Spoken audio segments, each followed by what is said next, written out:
Hello, welcome to the Go Higher Frequency Astrology channel. My name is Suzanne, and today I'm going to be talking about the full moon in Capricorn, which is coming up on July the 10th.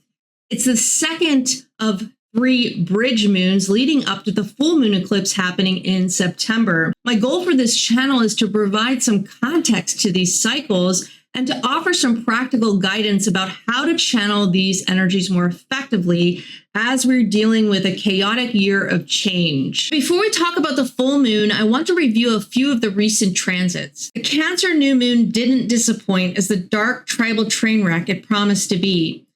However, there was a silver lining. After we bombed Iran, the president did manage to negotiate a temporary ceasefire, one that I hope that won't come back to bite us. But a couple of days later, on June the 27th, as the moon opposed Pluto, the collective mood in the United States turned much darker again, as the Supreme Court granted the president the power to deport naturalized citizens without due process, while they challenged the birthright citizenship in the court systems. It also limited the court's ability to apply injunctions broadly, which has been the only avenue to slow down this president's track record of abuse of power. This shouldn't have been a surprise if you knew that one of this month's sun-moon squares is related to the Libra eclipse that happened in October 2024.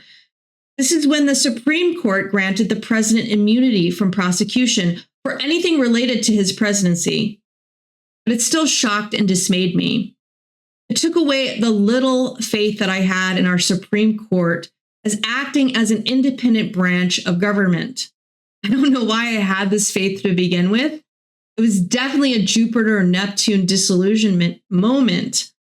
I never thought our country could sink this low. And I know a lot of you joined me in that disillusionment. You may also remember me mentioning in that new moon in Cancer video that we would be hearing from Musk again. His zodiacal releasing chart suggested he would be letting go of an important relationship on July the 1st, so I had an inkling that this feud with the president was not over. And if you saw my analysis of his human design chart, you'll remember me saying that he will only take an inferior position if he's included in the material process. Once he's not included, he's going to rebel. And sure enough, when Mercury opposed Pluto on the 29th, and Mars was inching closer to his moon, he started tweeting about the budget bill again. He even threatened to primary senators who voted for it and to start his own political party if they passed it. On the 30th, when the bill passed in the Senate, and after the president threatened to doge him, Tesla's stock fell. Mars was exactly conjunct his moon, and the moon was conjunct his Pluto. So he was definitely feeling the pressure for his financial security. He blew it, basically. On July the 7th, as Uranus ingresses into Gemini, the president will host Netanyahu for the 3rd time this year. The day that his visit was announced, $500 million in arms sales were approved for Israel. It was pointed out to me recently that Israel has its natal Uranus in Gemini, just like the United States does. It will be the first Uranus return for Israel, while it will be the 3rd for the United States. It was also pointed out that Israel has a lot of out-of-bounds planets in its nativity.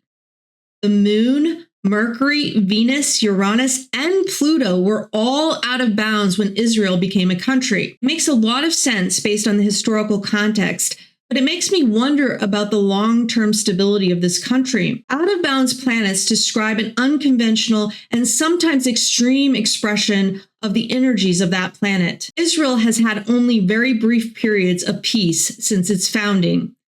And the United States itself was formed with 3 planets out of bounds: Venus, Mars, and Pluto. We know our founding came after a revolutionary war, and we have a history of violence within the country and abroad. Netanyahu himself was born when Venus and Uranus were both out of bounds, and our president was born when Mercury and Pluto were out of bounds. I mention this because Pluto will be going out of bounds once again in August, and this is the first time Pluto has gone out of bounds since World War II.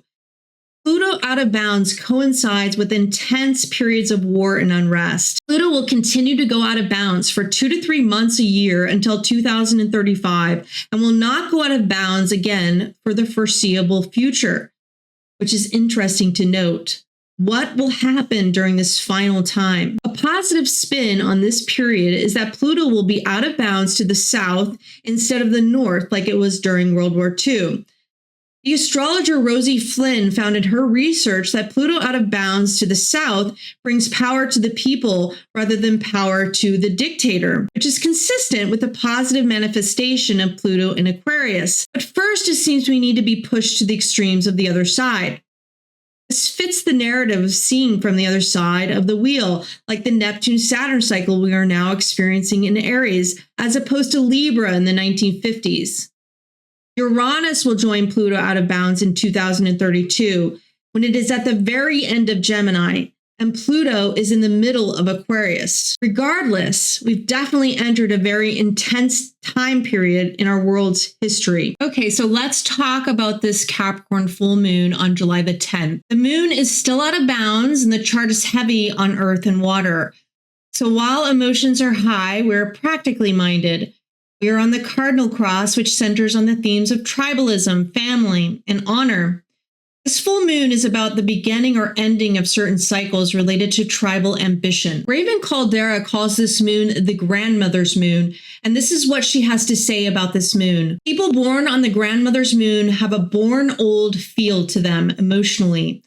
They bear the heavy archetype of the elder shadowing their moon, and they may come across as very emotionally reserved and conscious of their dignity. That sense of personal dignity may get in the way of their full emotional expression, and a wise partner will understand that and not push them to be more expressive than is comfortable for them. They need time and patience to say important things like, "I love you," or "You have hurt me." It isn't rejection that they fear. They can handle rejection stoically, but ridicule and loss of respect. Asking them to share their inner feelings should be done quietly and seriously, and only after you've made it clear that you respect them as competent people. Grandmother's moon people love to give advice and are happiest when they are respected as authorities by the people they consider family. If their own blood relatives think that they are ridiculous, they'll adopt friends or coworkers and give them advice about their lives. Families are sacred to them, even if they don't have good ones.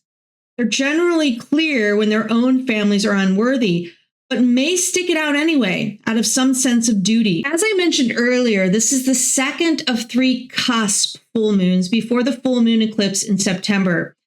According to human design, these full moons are considered bridges to the other side. The first one was the Sagittarius full moon on the president's natal full moon. It was on the fixed cross of possession. You remember, it's described as, "It's all mine. Everything's mine." This full moon is near his natal Saturn, which is intercepted in the 11th house of his chart. It's on the fixed cross of beginnings. This is what Ra says about this cross. This is the kid in the schoolyard that says, "On your mark, get set, go!" And everybody runs and they don't. They'll line up with you. They'll sucker you in. "All right, let's have a race. Everybody ready? All right, on your mark, get set, go!" And everybody runs, and that kid is still standing still. Get going. They start your day. They start your life. They start your engine. They're the ones that are just here to say, "Look, I don't care. Just don't sit still, you idiot. Do something." It's the exact opposite of logic. This is life. Go out there and live your life. You can tell that when you have somebody who is really strong here and they have a friend that has suffered a loss, a death in the family, this is the person that will come up to them and say, "Get over it. Get on with your life. Get going. Life is nothing but new beginnings. Stop lamenting. The lover you lost, the dog you lost, forget all of that. It's gone. A new beginning. Everything is fresh. Let's go. Let's go. Keep moving, pushy, pushy, pushy." It reminds me of the callousness of our leadership right now, creating cruel and inhumane solutions gleefully. You can also see this in the ways that international conflict is being negotiated right now. Very Jupiter, Saturn, Neptune, a mix of delusion and cold practicality. This full moon is tied to the new moon that happened on January the 11th, 2024.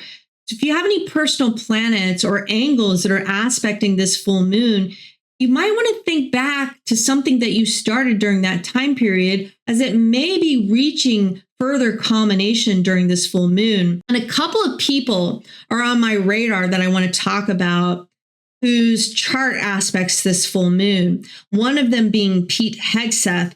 He is currently experiencing a Mars return with the South Node on his natal Saturn. And he's been in the news again. One for his dramatic news conference that happened after the Iran bombing, and just recently for halting weapons to Ukraine once again. And I was looking up what was going on in his life during January 2024, and this is when he left the individual ready reserve of the U.S. military. He resigned due to an incident where a guardsman flagged him as an insider threat for having a Deus Vult tattoo on his biceps. The symbol is about God's will, and it was chanted by Catholics at the First Crusade. It has since been adopted by far-right and Christian nationalist groups, very apropos to Neptune and Saturn and Aries, which can symbolize holy wars. Likewise, Putin, who has been ramping up attacks on Ukraine, is also featured during this full moon. The full moon squares his Sun, Saturn, Neptune, Mercury conjunction in Libra, which is also related to the Saturn-Neptune conjunction in Aries. So let's delineate this chart a little bit further. First, I want to point out that there's a mystic rectangle between Mars, the nodes, and the full moon. And with Mars co-ruling the ascendant and on the midheaven of the full moon chart placed in Washington, D.C., it highlights the various overseas conflicts, trade, and immigration wars that the U.S. has been leading or taking a leadership role in. And it also highlights the horrific Medicaid cuts in favor of permanent tax cuts to the wealthiest, which will add trillions to our national debt and lead to broader entitlement cuts at a later date. This mystic rectangle is about effectively managing the tension between public sentiment and governmental responsibility, especially as it relates to the economic practicality of these conflicts.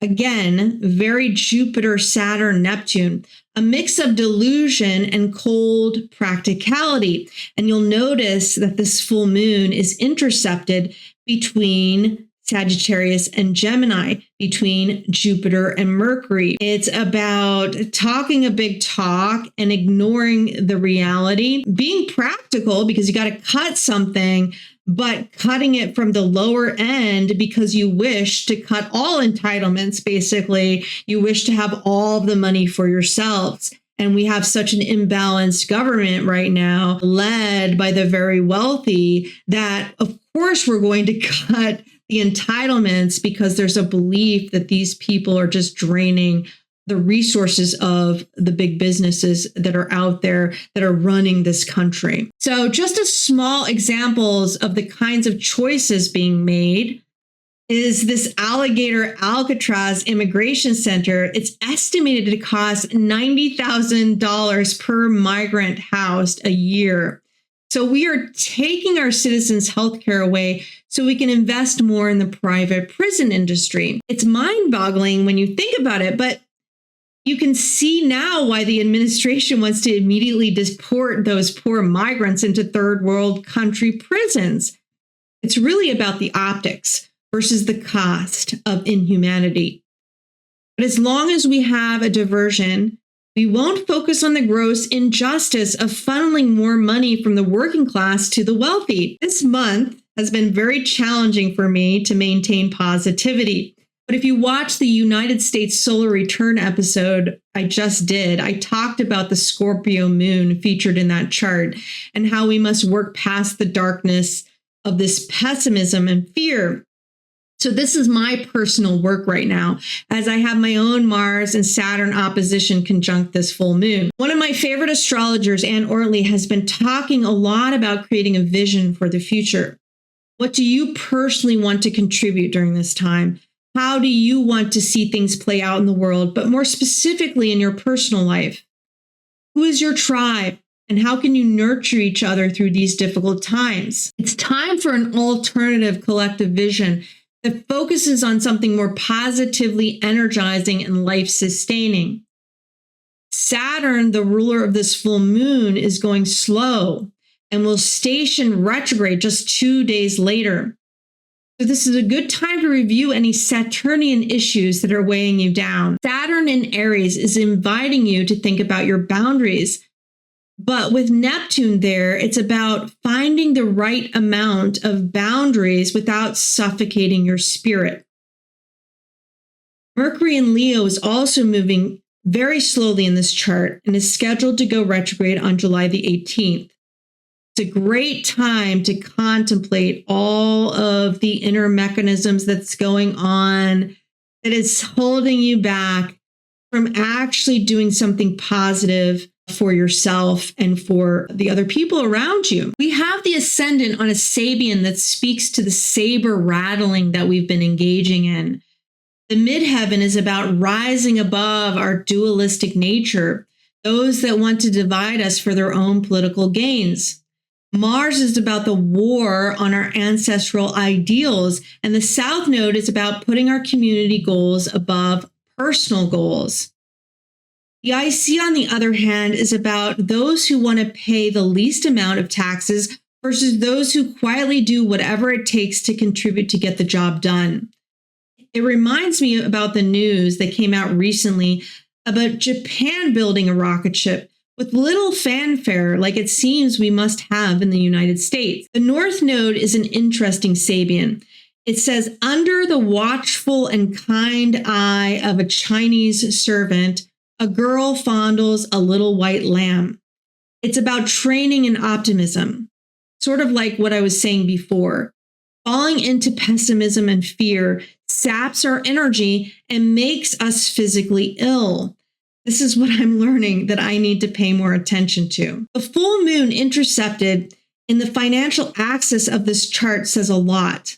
And it's about the weight of responsibility we hold in the world and how our actions not only impact our own health and wealth, but the health and wealth of the rest of the world. We'll eventually see the negative impact of our actions to cut off aid and health services both in the outer world and in the US. People mimic the examples we set. Noah Yuval has a great video, which I'll link below, about how independent AI agents are like little children. They will act based on the examples that we set, not just on the ethical information that we feed it. If there is fraud and abuse at the top, that will certainly trickle down and out to the rest of the world, despite how we point fingers and blame the other. Now, despite the somberness of this full moon, it has a lot of supportive energy and will make the path smooth sailing for this next phase, shifting us easily into the direction we are already heading, for better or worse. Now, like I said, there's a bigger picture here that we all need to kind of zoom out to, which is there are reasons that this is happening. And the reasons that this is happening are because of our country's values are in conflict, and we're going through an extreme time of change when the population mix is changing and people are getting scared and are fighting very aggressively to hold on to some control and fight for their vision of the future. So what we need to do during this time is to not get bogged down into pessimism and fear, because that's not going to help anybody. And we need everybody's help to really collectively envision something positive, solutions that help people focus on the values that we believe in, which are about community and about compassion and about living in our spirit rather than this fear-mongering and really stark belief that it's the survival of the fittest and that you can have no compassion or dignity for people who are less advantaged than you. I think we're really seeing this very close up, the values of people who focus on money at the expense of humanity. And I think we're really grappling with this for a reason. There are realities that we're having to face. There are choices that we're having to make. And I think we have a very narrow vision of what's possible. And so we need everybody to really focus on other solutions that don't have to be so dark, you know? This is an extreme time, and we need to come up with alternative extreme visions, you know? Do they have to be extreme? No, but we're fighting for balance right now. So we're going back and forth between extremes because eventually we're going to evolve this. But right now, when we're in this state of evolution, it's very intense during this time. And we just have to equalize it, I think. Equalize it by envisioning something more positive and humane. So that's it for me today. I'm doing the internal work. I hope you're doing the internal work. And together, we might make a positive difference eventually.